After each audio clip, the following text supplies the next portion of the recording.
Welcome back, nerds, to another exciting adventure of Two Nerdy Dads, Episode 5. With me, as always, is Jason Applegate.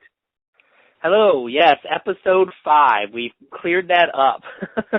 We did. I went back, looked at the tapes, and oh my goodness, we did miss one.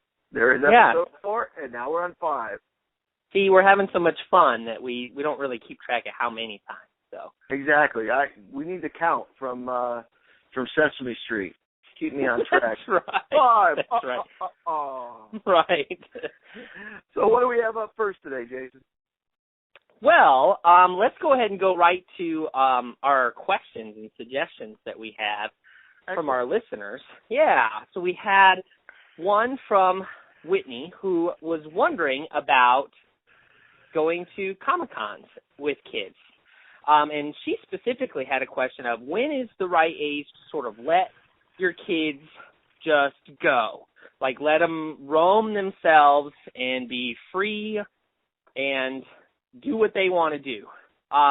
Which got me to thinking, aside from that is what age is it okay to start bringing them to these Comic-Cons? Because I'm sure we have parents who have all both of those questions. What's your thoughts on that, Jimmy? Either one of those you want to tackle. I think it's a very timely question because you were just coming off of Motor City Comic-Con, and we just had Las Vegas, the amazing Las Vegas Comic-Con. We have San Diego Comic-Con coming up in August, and I think that's or end of July. And I think that sort of is a caveat to this. I think it depends on what the con is. Exactly. I would not take a child to San Diego Comic-Con for several reasons. One of them being it is just too crowded. It is so easy to get lost.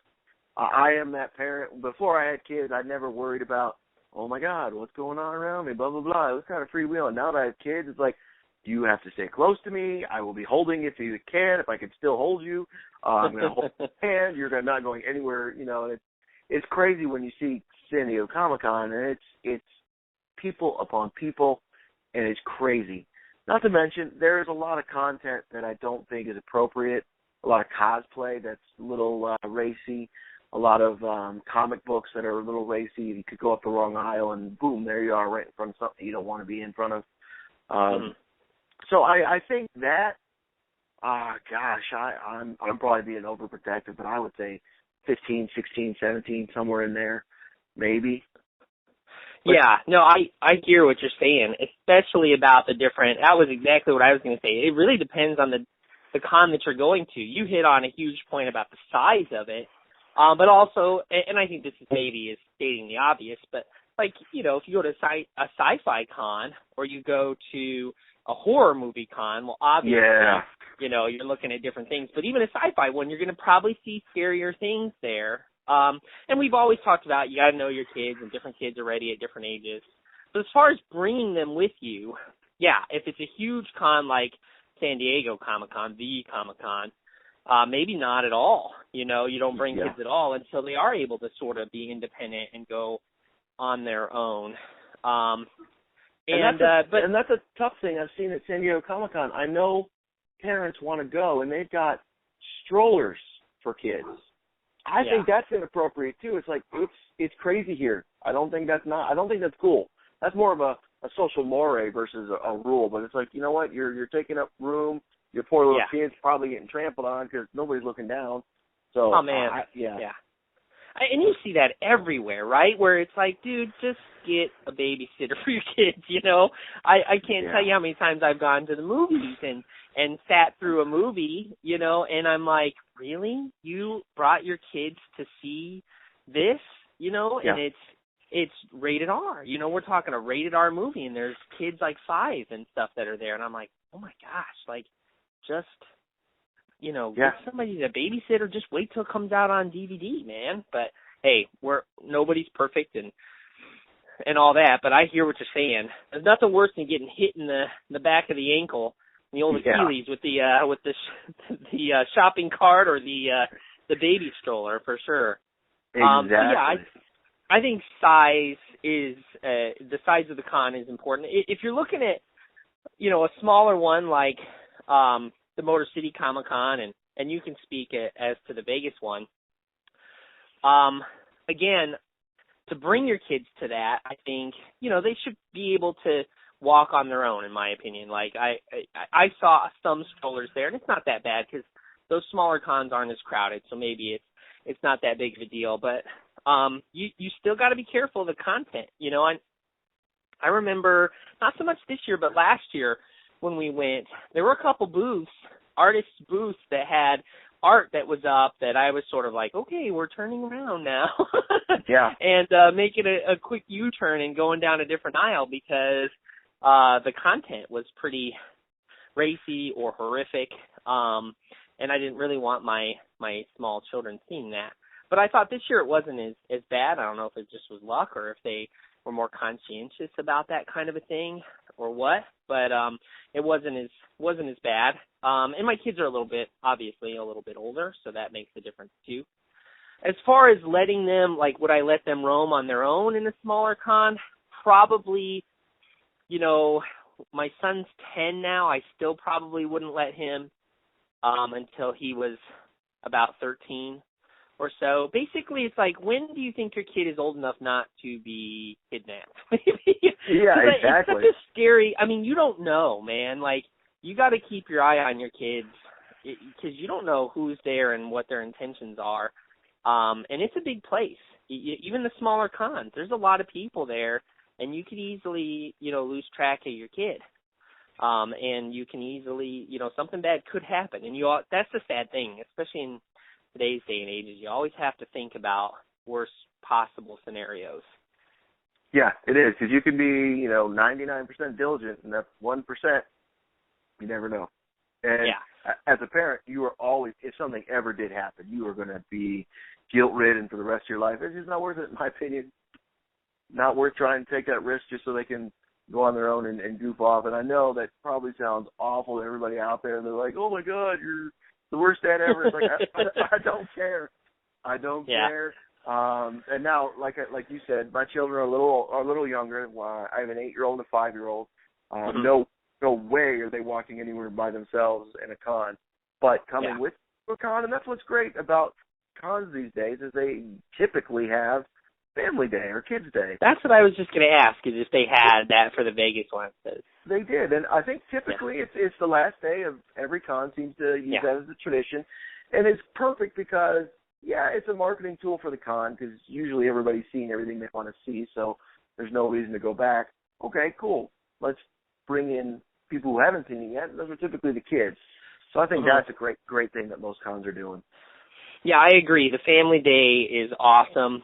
I know we've enjoyed it. It's always nice to see the kids' costume contests and things like that.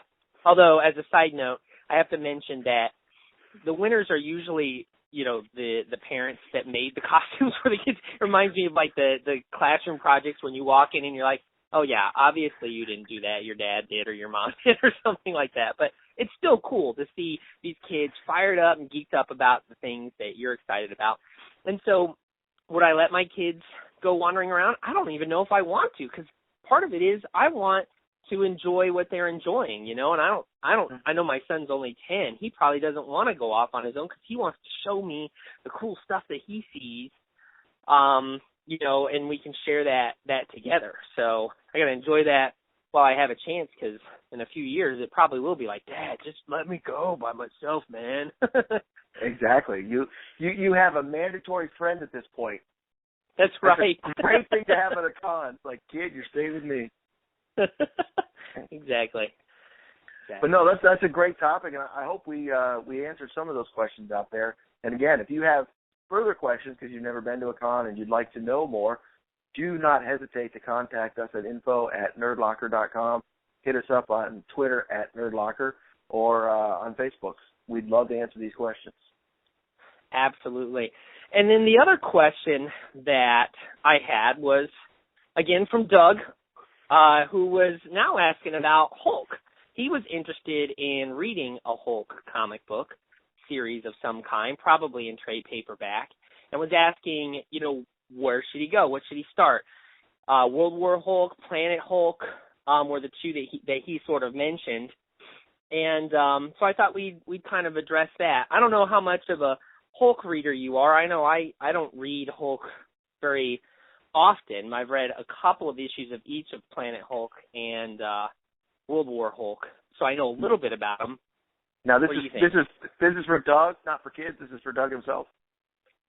This is for Doug himself. Yeah. Okay. This is just him being curious about that particular comic, so not to read to his kids. No.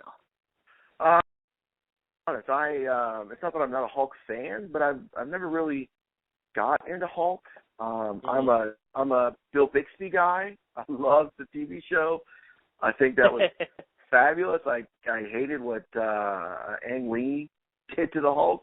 Was very happy when he got resurrected with the Ed Norton version and now the Avengers version. But I'm sitting here thinking, I think the closest I've ever come to reading a Hulk book would be Old Man Logan or like Onslaught, which was an awful, don't read that, please, X-Men crossover thing. But yeah, I will definitely bow to your expertise. I'm not a Hulk nut. What?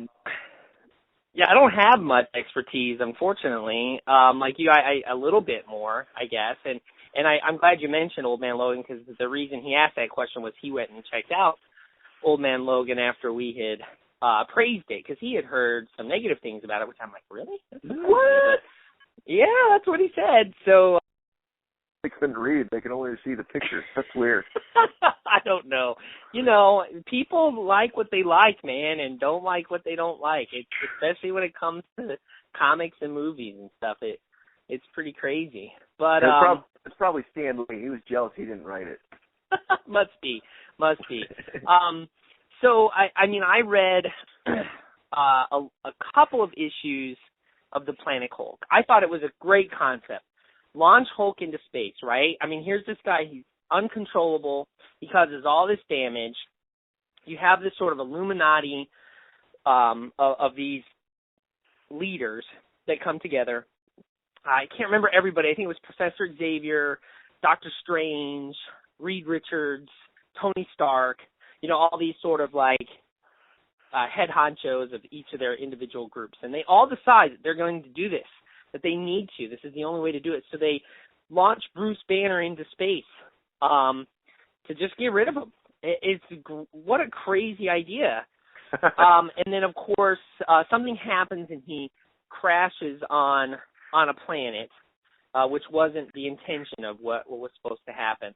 And it's this gladiator planet, basically, where he becomes a gladiator on the planet and then ends up, through the storyline, you know, overthrowing the dictator there and forming these bonds and relationships. And like I said, I didn't read the entire series, but to me, Hulk is good when you set him, like in Avengers, where he can just womp on things. You know, you just have him Hulk out and then just go to town. That's what makes Hulk good. And that's why you didn't like the Ang Lee version, and most people didn't. I am one of them. Not a huge fan of it, because there wasn't enough smashing. I mean, it's Hulk smash. Let's just get to the smashing of it. So this, if that's what you want to see, that's definitely a good storyline where you could see that.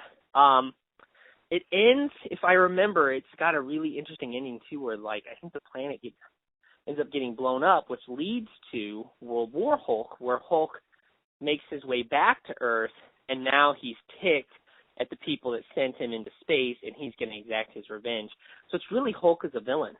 And he sets up his own sort of gladiator realm. And I do not remember if I finished the series or not. If I did, then I don't remember exactly how it ended. I remember Dr. Strange was a big part of it, though. And he had to do some messed up stuff. Yeah, he was a cool character in the whole sequence. And I think they brought Supreme back in there too, because he was, you know, he's basically the Marvel Superman, except he's schizophrenic or something. So those are both good series too, where you really get to see a lot of smashing.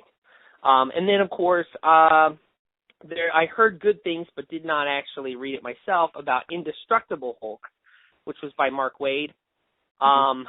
And that I heard was really good. Again, I haven't read much of it. I know eventually he becomes, in that series, an agent of S.H.I.E.L.D., and so because he wants to do some good with the Hulk persona, so Banner becomes an agent of S.H.I.E.L.D., and then somewhere in there, S.H.I.E.L.D. kind of betrays him or something like that. I'm not sure. Like I said, I haven't read it, but I heard good things about it. On a side note, Marvel, Indestructible Hulk, like, what's with the adjectives with Marvel, right? I mean, you've got Uncanny X-Men, Astonishing X-Men, All New X-Men, Amazing X-Men.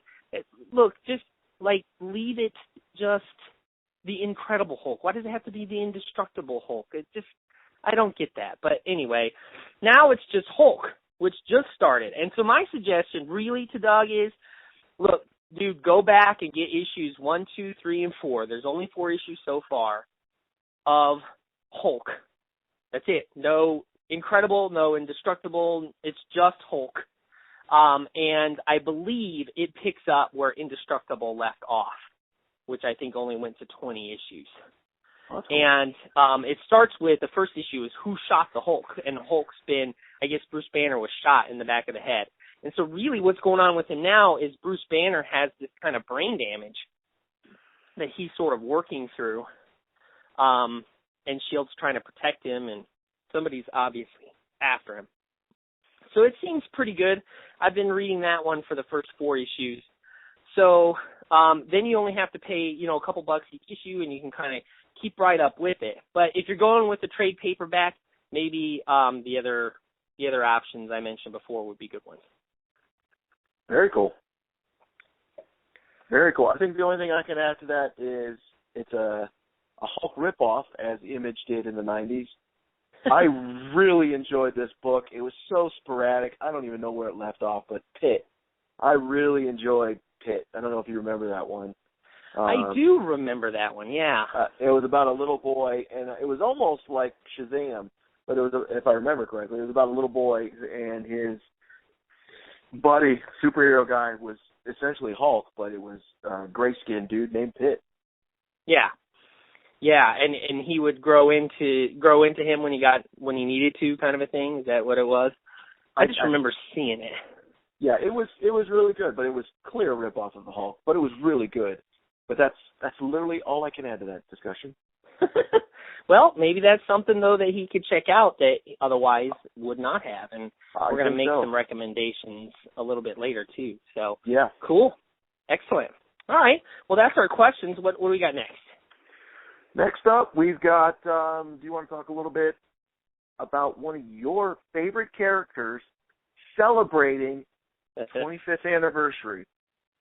Yeah, this is the 75th anniversary for Batman's creation, which I guess July 23rd is Batman Day. I just found that out. When I was listening, I know, right? It's hard to imagine, 75 years. Not as old as Superman yet, though, or nor will he ever be. So, that's true. Yeah, pretty exciting stuff. So but today, actually, when we're recording this on Monday the 23rd, is 15 years, no, 25 years, right? 25 years. We're old, dude. 25 years. I know, right? Since Batman, the Tim Burton version, released in 1989. Today was the day that it came out, 25 years ago. So I just wanted to sort of touch on that because that really marked for me my venturing into the comic book nerd world was the 1989 Batman. Now I watched Super Friends and Spider-Man and His Amazing Friends and all that stuff in the 80s when I was a kid growing up. But that 89, when I saw that Batman movie, I was like, this is for me. And that's when I became a huge Batman fan. And ever since have been. And of course the animated series afterwards chimed into that. But it really all started with the 89 Batman, which was huge for its time. It really, you don't have, if you're a fan of any comic book movie today, or in the last 10 years, you owe it to 1989's Batman, because before that, superhero movies were pretty much campy. I mean, I guess you kind of have the Superman movie, Superman and Superman 2, but even those were pretty campy. And Tim Burton's Batman really took it to a gritty, dark place, which was the late 80s and early 90s in comic books too, when you had Frank Miller's Batman, and, Year One and The Dark Knight Returns and all that stuff. So it was pretty hardcore, so much so that when The Dark Knight came out and there was going to be another Joker, I was skeptical because I was like, Jack Nicholson is the Joker, man. Like, that guy was so creepy, and he captured that character so well. But then it just goes to show you, hey, there's different interpretations of characters that can be just as good. And I don't think Nicholson's Joker is any less of a Joker than Heath Ledger's is. They're just different Jokers, and they both capture an essential aspect of that character. So, love that movie. Was excited to hear that today was its birthday, but 25 years? Man, that makes you feel old. I like how even talking about your little jab in on the guy who's afraid of the green rock. Good call, man. Anytime I can dig on Superman, I'll take that shot. Well, it's funny because we kind of saw a little bit of that when people were like, oh, there's no way Christian Bale can play Batman and all that when it was Batman Begins. Yeah. But you set the Wayback Machine and you're like, 1989, we got sneak peeks of Michael Keaton and Jack Nicholson playing their roles. But before that, I mean, we had the TV show. That's what we were coming off of. Right. So we were really like, well, what's it going to be? What's the tone going to be? It's Tim Burton, who, and let's not forget, he's coming off of Pee-wee's Big Adventure and Pee-wee's Playhouse and all that stuff, his movies. So it's not like Tim Burton was established. Oh, he did have Beetlejuice, but he wasn't established like he is now. So it was like almost like Christopher Nolan. Can he handle it? We didn't know. Yeah. So when you go in the theater and you see this really dark Batman and it's serious, and Michael Keaton, I know people rip on him, and it's like, dude, he took it from what Adam West had created, which is not necessarily bad, but like you said with the Joker, it's just completely different. And he made it Batman. It was now Batman. It was no longer a joke. It was Batman. And I always will consider Michael Keaton, much like I do Christopher Reeve, he is Batman to me. And I'm not in Christian Bale or whoever's going to play it next. But, Ben Affleck and whoever's after that. But I still look at that first one, 1989, is like, yeah, that's Batman to me. Yeah, and it's sort of like whatever you grow up with, that's what you're going to love anyway, You look at Doctor Who is a great example of that, and some people love the 10th or the 11th or the 9th or whatever. It just sort of depends on, well, who was the Doctor when you were first started watching it? And I think Batman can be that as well. I agree with you. I think Michael Keaton was great. I really liked his Bruce Wayne. I thought he's really the only one who's portrayed a Bruce Wayne. He had that kind of edge to him where he was just crazy enough that you're like, yeah, this guy could totally put on this rubber suit and go around beating people up. But I remember as kids, I'm sure you did this too, we all reenacted the holding the bad guy over the edge of the building and you say, I'm Batman, and then it wasn't the Christian Bale voice, it was just, I'm Batman. and we all did that. And what a great opening. Who are you, man? Yeah. It's like, awesome, amazing. Yeah, it is. It's hard to believe. 25 years ago. The follow-ups just didn't do anything for me as far as what that first one did. It was just so good. Yeah. I mean, we're not even going to speak about the last two. Certainly not the last one. But Burton's even Batman Returns just wasn't quite as good. No. I think Catwoman was fantastic. I love Michelle Pfeiffer as Catwoman. I still think she probably is still the best Catwoman. So I really enjoyed that, but I did not care at all for the Penguin in that series. And then of course it really started to pave the way again for the campiness that we saw in Forever and Batman and Robin. which with the finale of that, where you had these penguins that were going to launch missiles and blow up Gotham City, and you're just like, really? But Christopher Walken, you got to give a little bit of props. Oh, yeah. Definitely. Anytime you can see Christopher Walken, like, sign me up. I'll be there. Bruce Wayne, what are you doing? Yeah, he's great. He's great. So anyway, that's my thoughts. That's sort of that's at the core of my nerdiness is the 1989 Batman. In fact, so much so that a lot of times I try to figure that's my timetable. Like, well, that was 2 years after Batman came out, so that must have been 1991. Yeah. That's how I sort of measure in my timeline where things are. That's how big of a movie that was for me. And I don't remember which one it was because, like you said, they were forgettable. But I remember the sequels came out in high school, and I can't remember which one we went to. And it had become more of a tradition than something we actually looked forward to. But that kicked it off. We went to the theater and saw the not so good sequel. Yeah. And, it was an event only because of that first one. Yeah. Yeah, and that's really what it was, and we were excited about it and kind of expected, I think at the time, for it to be more in the vein of the first two, and we're really sort of surprised. I don't know why we should have been surprised because Jim Carrey was in it, so it's like we should have known where it was going. And there's nothing against, I love the 60s Batman, but it is what it is, you know? Yeah. And you admire that like you admire watching the old Godzilla movies that I've been watching with my son. Like, you admire it for what it was in the time in which it was. And if you try to sort of view that today, it doesn't stand up, and it just isn't right for our culture. But for the 1960s, it's great. Adam West as Batman, there's nothing funnier than when he's running around with that huge bomb, and he's trying to find a place to throw it, and there's nuns, and there's baby ducks, and there's all kinds. He can't get rid of it. He's like, some days you just can't get rid of a bomb. I mean, that's just hilarious. They knew what they were doing. You know, they're purposefully being absurd, ridiculous. Exactly. So you got to appreciate that, too. But, yeah, awesome.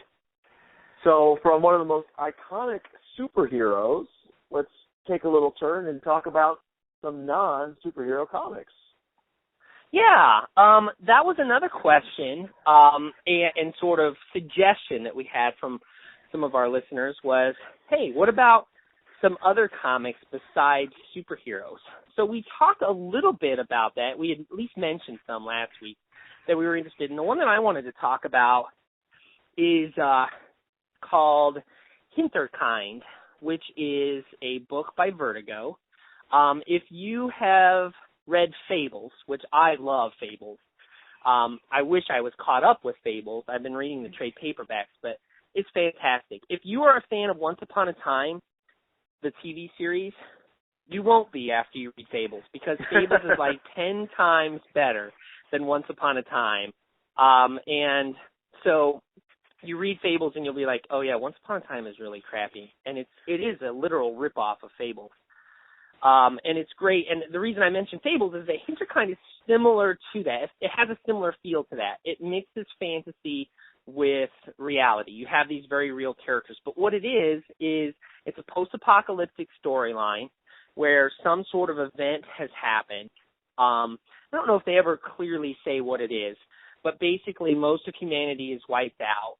Cities are sort of overgrown with jungles and things like that. And you have these small colonies of people that have survived.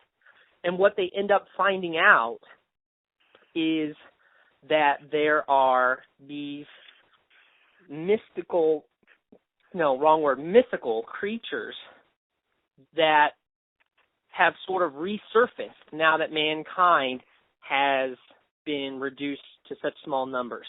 And so you find out that they sort of had gone underground and sort of disappeared when humanity had run them almost near to extinction. And so they had kind of gone away into hiding. But now that humanity is decimated, they've sort of come back. And so you've got this interesting dynamic where you have these, some of them are like hunting human beings and eating them or trying to wipe them out completely. And and others are sort of trying to help them. It's really pretty interesting. The main character, you have these two people that are basically on a journey to sort of find some answers, and it's too complicated to get too much into it. But one of them has discovered he's growing a tail, so you don't know what's up with him. Is he one of these fairy tale kinds of characters that has, sort of started to turn, or is he some sort of a hybrid? I don't know. They haven't answered that yet, but I think it's cool. It's very well written. It's by Ian Edginton and Francesco Trifogli, I think is how you pronounce that, and it is currently in issue number 7. So if you haven't had a chance to get it, I know its first trade paperback is out, and then you can catch up on the couple of issues that are probably at your local comic book store, just in the boxes by now. That's very cool. Yeah, it is cool. How about you? I've been a big fan of Valiant and their relaunch. One of my favorite comics, as you know, back in the 90s was Quantum and Woody. And that's borderline superhero. They're more like bumbling fools because they have powers, but they don't know what to do with them. But I don't even want to tell the edge. I want to go through non-superhero. So I will go with Archer and Armstrong. It's a great story that Armstrong is essentially an immortal. He's thousands of years old, back in the time of Egypt, in that he was around when, I don't remember the name of the device that they were doing, but it had, sort of magical powers, and his brother accidentally set it off and blew it up, and him and his two brothers became immortal because of it. And now, since that time, secret sects have grown to try and find this almost like Holy Grail so that they can have the power. And Armstrong's main job is to prevent, not job, but he takes it upon himself to prevent anybody from getting it again. Armstrong comes into it in that sort of present day. Archer comes into it present day. He was raised by one of these sects, and they are uber religious, but you find out it's not the brainwashing they're doing to these children that they're adopting is not to further religion, it's to further this goal of getting this ultimate weapon, so to speak. So at first you're like, oh my God, they're painting religion in a bad light. And it's like, no, it has nothing to do with religion. They're just trying to brainwash their kids so they can go and get this. And it's just a great mix of history, action, comedy. Fred Van Lent writes it. I apologize. I don't remember who does the artwork on it. But I am constantly amazed at Fred's knowledge of history. I'm a history major, so I know a lot of it is quasi-accurate. I know there's a lot of fiction in there, but he's using a lot of real things mixed in with this fiction. And I want to say they're on about issue 22 right now. And I highly recommend, I think there's been about 24 because they've done the zero thing a couple times. But I highly recommend you pick it up. It's a great story. I'm pretty sure they have a trade of it so you can catch up. You don't have to go buy them all. But that's exactly what I would do. I would pick this up because it's a great, great story. As a second one, I would say, and you and I have talked about this, is from Image, Lazarus. It's been intermittent. I think it's Greg Rucka who does the writing. Yeah, yes. It's been a while since we've seen an issue, I believe, unless I just missed it. But you're right. It's been some great storytelling. Yes, I love that series for a variety of reasons. One, I love the protagonist. You have a strong female character she's the Lazarus, which basically each of these families have their own sort of like, what would you call it, like a bodyguard, kind of like a heavy, like a, just this like, and they're sort of superhuman. They're kind of like, engineered, genetically engineered, good. And I would almost say samurai, because they're protecting the family. Dude, you hit it right on the head. That's exactly what they are. They're a samurai. They're this sort of, awesome warrior that protects the family and has to do the dirty work. And what you have is these families that, again, some post-apocalyptic event has happened, which seems to be a pretty common theme, just because I think it makes for interesting plots, but where you have different families that are in control of these territories and their interactions. And then you have family corruption from within, and you have the main character, questioning, her morality of, what is she doing and is it right? And is she really one of the family, or are they just using her? And I just think you're exactly right. It's really well written. And she is surrounded by some shady family members. Yes. In that regard, it's very Game of Thrones, where you have these sort of despicable kinds of characters, and you're just like, oh, you just love to kind of despise them. Yeah. And it's got kind of a Godfather feel to it as well, this sort of mafioso kind of a thing going on. I'm glad you mentioned the second one, because when you were talking about Archer and Armstrong, it reminded me of Five Ghosts, which is by Image. And that one I really like because it's got these literary references where you have this character who has this gem that had blown up and it got into his chest, and these gems have the powers of these fictional characters within them. So he has the powers of, I'm not going to get all of them, but Sherlock Holmes, Merlin, Dracula, Robin Hood, and then the fifth one is a samurai, and I can't remember his name. But he can call on those powers and all of a sudden become like an expert marksman or a detective, and he can invoke those. The only one he barely ever calls on is Dracula because he loses control. It's sort of a Hulk kind of thing.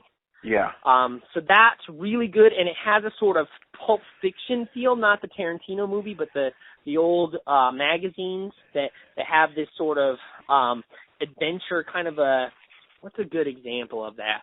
Not Flash Gordon because that's sci-fi, but, sort of a piratey kind of adventure comic feel to them. And the art is really unique. And that's something I like in comics because I don't know about you, but I'm kind of tired of the Jim Lee, copy-paste stuff. I mean, there's so much Jim Lee-style art out there that it's nice to see stuff that's not like that. Yeah, that's one of the unfortunate things of really getting into comics in the 90s. There's so many people that did, and now they imitate that style, and it gets old. I agree. Yeah. I did want to touch on a couple comics that were, I don't want to say obscure, but maybe fringe nerds who are just kind of want to dabble into it. And one of them is Ghostbusters. I think that comic book is awesome. It right now is in a storyline called Mass Hysteria, which is picking up from the events of or things that had happened in the first movie. It's got more characters in it because it's had, did they just celebrate 30 years? I think they did. They're celebrating 30 years this year. So they have a lot more characters now, but they are picking up with the similar events where you have Dana Barrett, you have Louis Tully, you have basically the four main Ghostbusters, and they just pick up in New York City, getting their butts kicked kind of. And that book is just fun, a lot of nostalgia with it.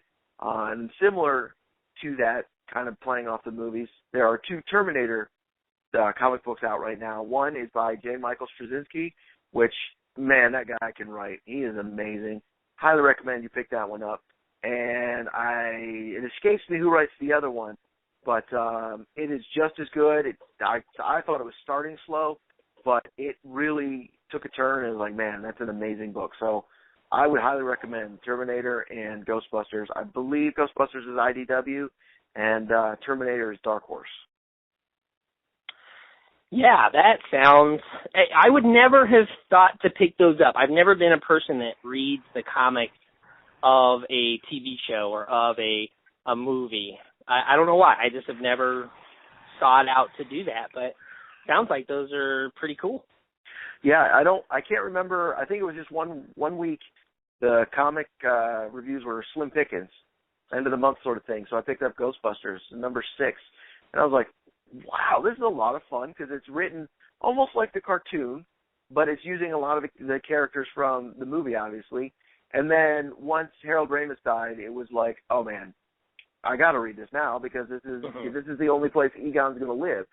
So it really, really is good. And then with the Terminators, one story, the J. Michael Straczynski line, focuses on the events that took place essentially with Salvation and how Terminator Salvation and how they originally sent the first Terminator back in time. And the other one, I want to say it's written by Dan Jurgens, but I might be wrong, so don't quote me on that. It takes place in 1984 when the first Terminator was, except this is a different Terminator. You don't have Kyle Reese. You've got essentially more chaos, and we don't exactly know what they're after and why. And you have a sort of kicked out CIA agent trying to save the day. Cool. So I highly recommend you pick them up. Highly recommend if you're looking for non-superhero stuff. Yeah, that sounds really good. In fact, the more we're talking about, I just thought of like two other ones, and I'm like, yeah, but we should really move on. But maybe we make this something a regular of, hey, here's our non-superhero comic of the week that we suggest. So we'll look at doing that. Definitely. While we're going along those lines, why don't we talk about our little new segment, Adults Only?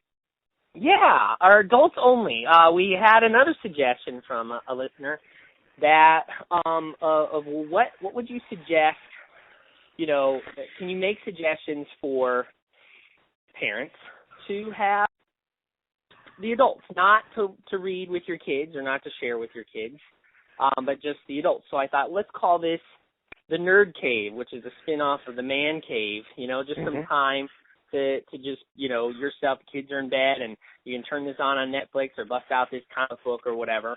And so we'll start with that. And I'll go ahead and start off with it.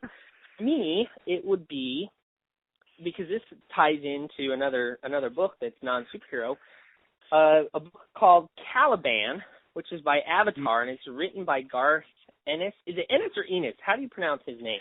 I've always heard Ennis, but I will not stand up and fight for that. It's got to be Ennis, because Enos just rhymes with something that would totally, he would have been made fun of his entire life. So he would have at some point changed it to Ennis, even if it was. Exactly. So we're going to go with Ennis.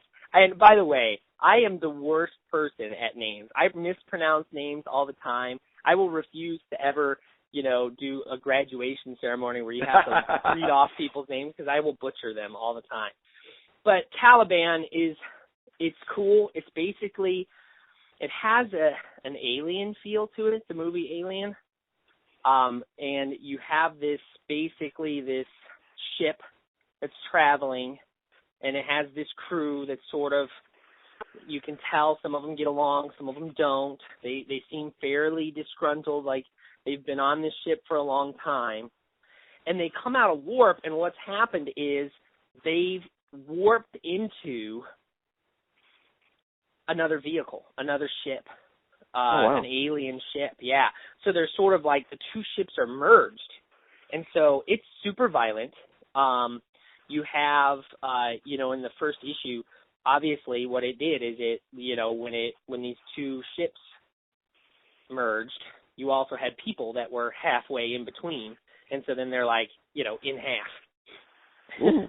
And pieces and stuff like that. And it's only in its third issue. So if you can find a copy, because I'm sure it's pretty limited in print, if you can, I bet you could ask your comic book proprietor to order it for you. It's Caliban, and it's by Garth Ennis, and it's pretty dark. It's well written, and it definitely, if you're a fan of the Alien movies, it has that sort of a, sci-fi horror feel to it. That's awesome. That's very cool. What's your suggestion? Well, it's not new by any stretch of the imagination. Last week, I guess it was right before Father's Day, we had like the trifecta of awesomeness. And I'm referring to, my birthday was June 11th. We had Friday the 13th, which is one of my favorite holidays. I don't care if you say it's not a holiday, it's a holiday. And then we had Father's Day. So it was awesome. And on every Friday the 13th, and I'll give you a little information, my wife hates horror films. She tolerates zombie flicks, but she hates slasher films, which are my personal favorite. Every Friday the 13th, I make her watch a Friday the 13th. And I know these movies are not good. I know that. But I still love them for some reason. And I'm just amazed at the mythology of Jason Voorhees. And I love the fact that it started off with a movie that really didn't even have him in it in the first one. Yeah. It was just a really dumb, cheesy, typical at the time. There's several of them out at that time. Camp movie where kids get killed and you have a female serial killer, which is sort of the twist in there, I guess. And the franchise picked up with number 2 when you had a dude with a burlap sack on his head going around killing people. And that was Jason. And from that point on, it became Jason Voorhees, and number 3 with his hockey mask. And I don't know why I love these films. I know they're stupid. I went to film school. I know they were made very poor, bad budget. I know all of this. Yet Friday the 13th comes around. Jimmy is sitting down watching one of those movies. This time it was number 4. It was supposedly the final chapter, which we all know is not even close.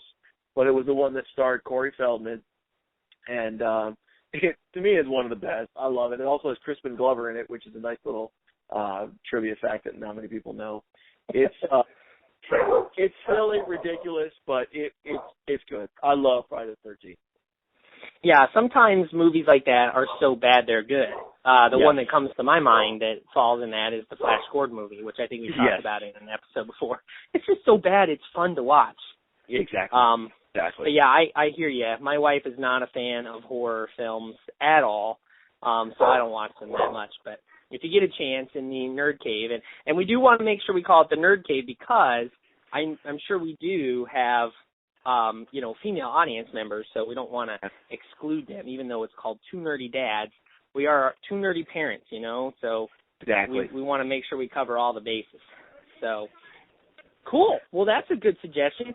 Should we move on to, you sent me a little link, one of those funny little links that lists off, 43 different reasons of blah, blah, blah, and this one was 43 facts you probably didn't know about 80s cartoons.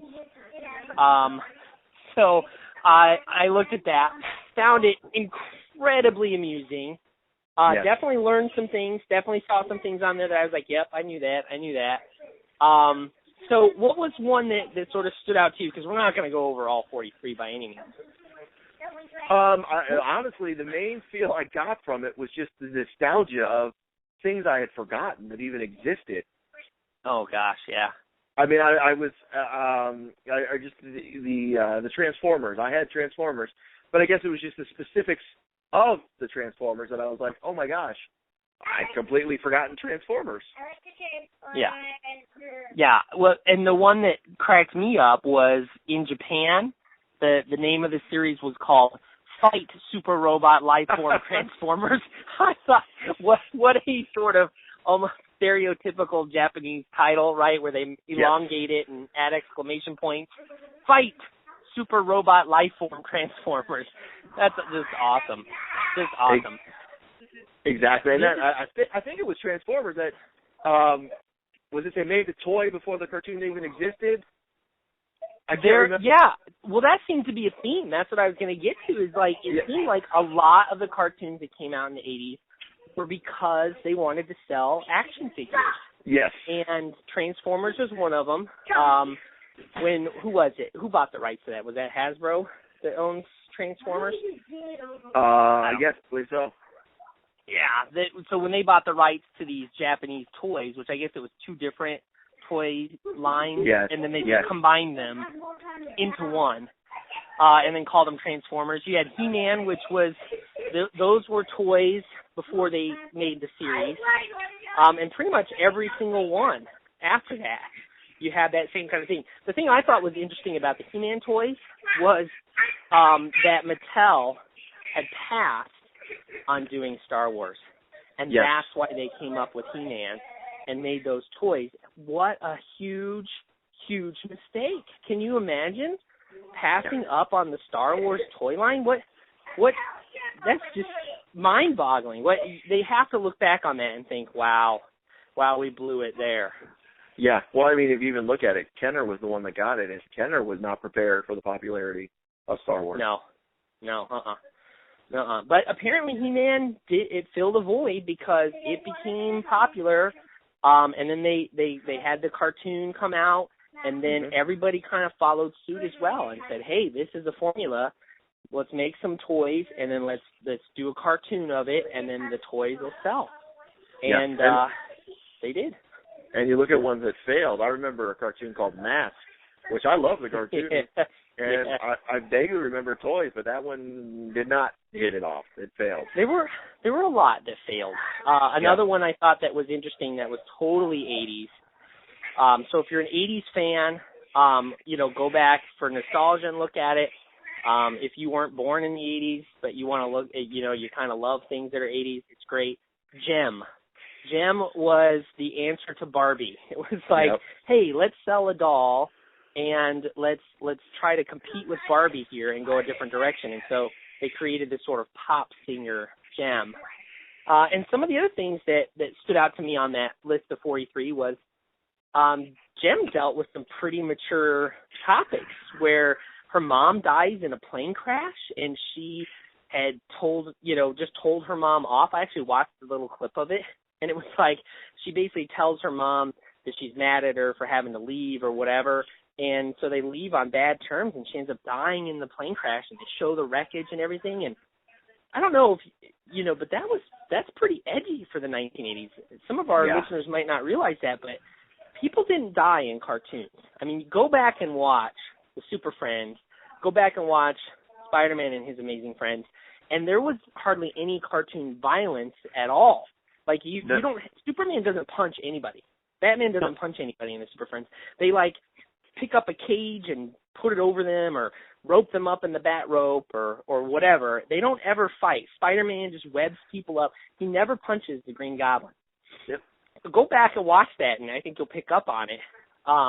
And so cartoons have certainly changed since then, but I was surprised to see that Gem had dealt with that and you don't see a dead person or anything, but it certainly, is super obvious what happened.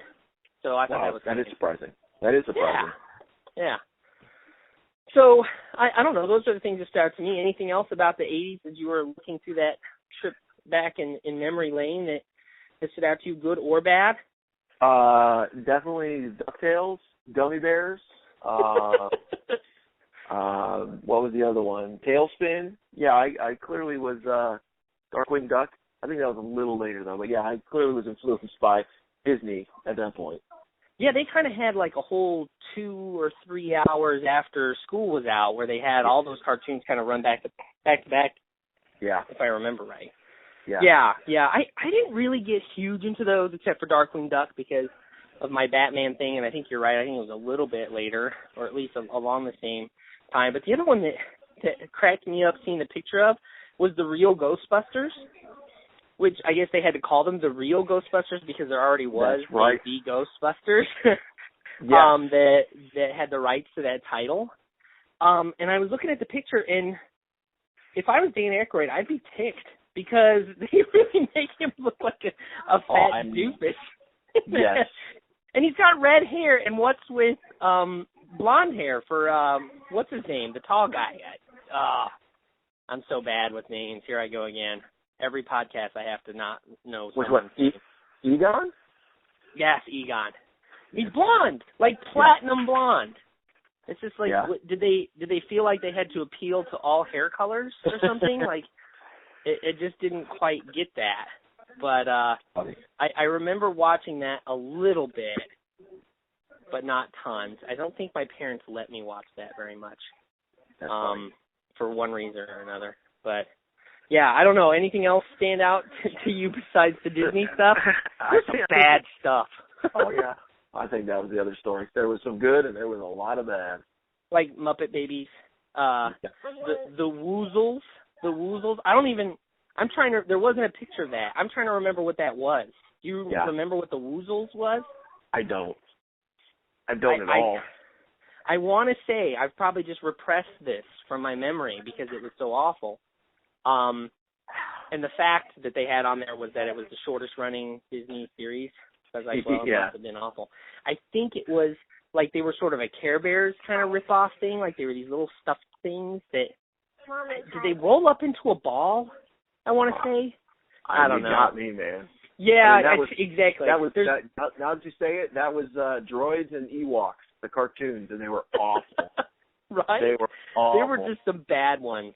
So bad that obviously we have erased them from our memories. As I like to say, eternal spotlight of the sunshine, whatever that is. Where, eternal spotlight of, eternal sunshine of the spotless mind. Yep, where he just erases that. Exactly, so. Yes. All right, moving on. What do we got? Well, let's see. I think we've covered everything that was on the docket, so we can go on to our parenting wins and parenting fails this week. Excellent. So let's start with the fails. Let's get those out of the way and finish with the good stuff. So you want to start or you want me to? I'll go ahead and start. I've got to reach back a little bit when James was quite a bit younger. I think he was probably about 2 at the oldest, and it's this horrible thing where your children are funny, but there's a point where it could be dangerous. James had this little bouncy horse zebra thing that had music, and it was pretty cool, and he loved it. And his legs weren't quite long enough to reach the floor as he would bounce on it. And this particular instance, I don't know how the zebra got near the wall where the TV was, but he was bouncing on it. And he literally lost his footing because he was tippy-toe and rolled off the back and sort of got wedged between the zebra and the wall. And it was this instant where you can see where America's Funniest Videos, where the dad clearly should have done something to get to the son or the daughter, but rather fixed it instead. Now, there's no video of it, but in my mind, I'm sitting there watching it, laughing, and then I realized, oh my God, I better check on my son to make sure he's okay.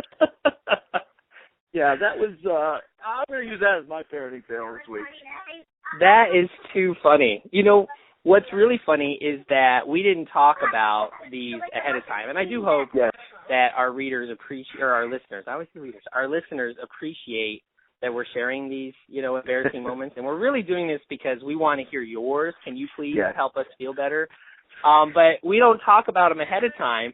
And I have a similar sort of like accident kind of story, although I didn't laugh at mine. It was actually pretty shocking. We were at, I'm reaching way back too. Cade was my son was probably 3, and my daughter was an infant, like 6 months, maybe 9. And this is one of the first times when I was out, just me, just Dad, with the 2 of them. I got this. I can handle this. And we were hanging at the mall, and we got Burger King, and Cade was just starting to get potty trained. So, of course, after I've ordered our food, he tells me, Daddy, I have to go to the bathroom. And I'm like, great. Yes.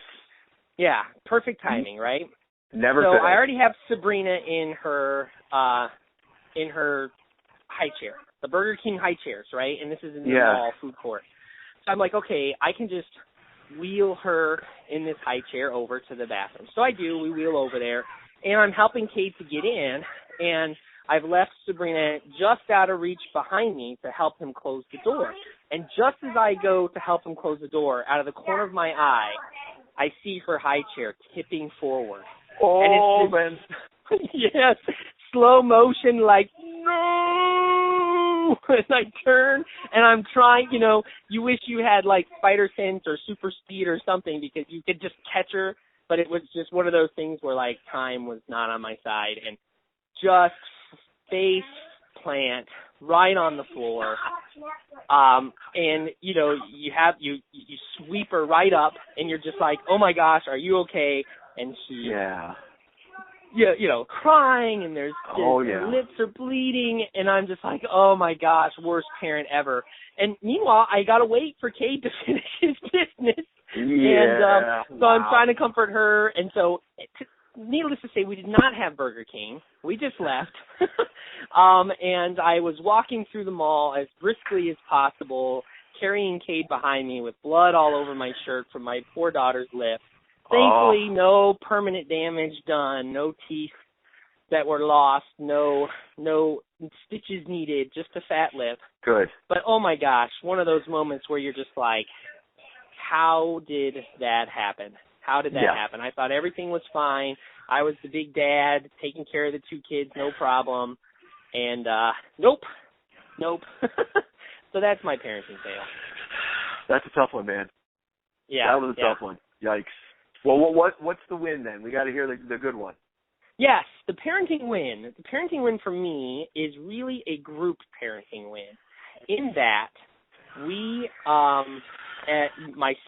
between myself, my wife, and the grandparents, saw 5 productions of The Little Mermaid, in which my son was in that as King Neptune. Awesome. Ariel's father, although it wasn't the Disney version, so it's King Neptune in this version, and Ariel was an enemy in this version. But anyway, so we saw 5 of those, 2 dance recitals that my daughter was in, and then we took the kids to see The Wizard of Oz. So all in all, you're talking 8 theatrical, kid-centered productions between the parenting network, if you will. So that was my parenting win this week. How about you?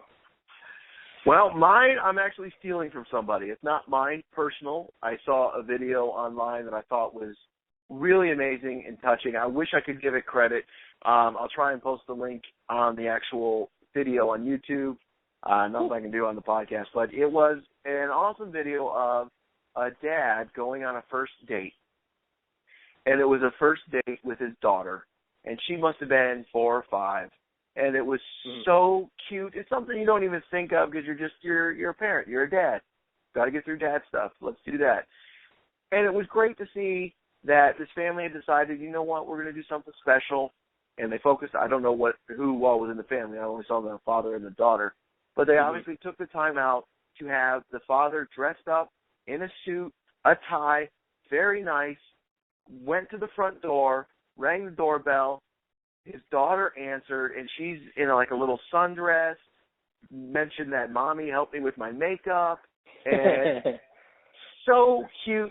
They just ate there at the house, but they went on the slides. They did just some goofy, fun things, but it was so cute because it was obvious that he was dedicating time just for her, and you think about how special that is for her.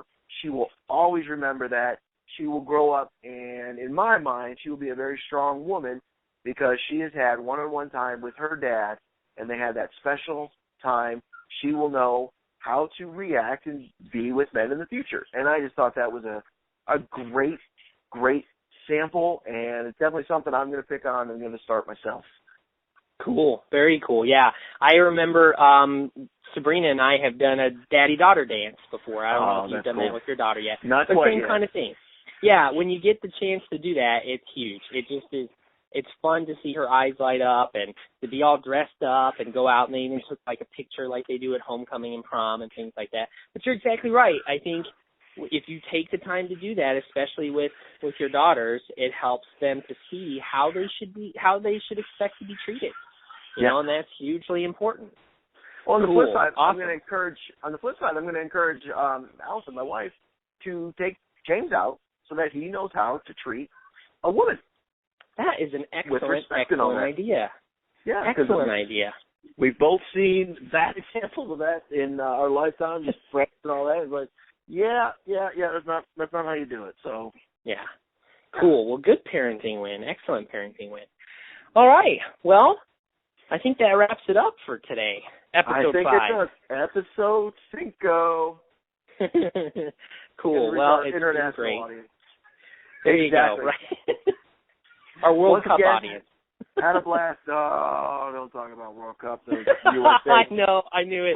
We can't go off on that.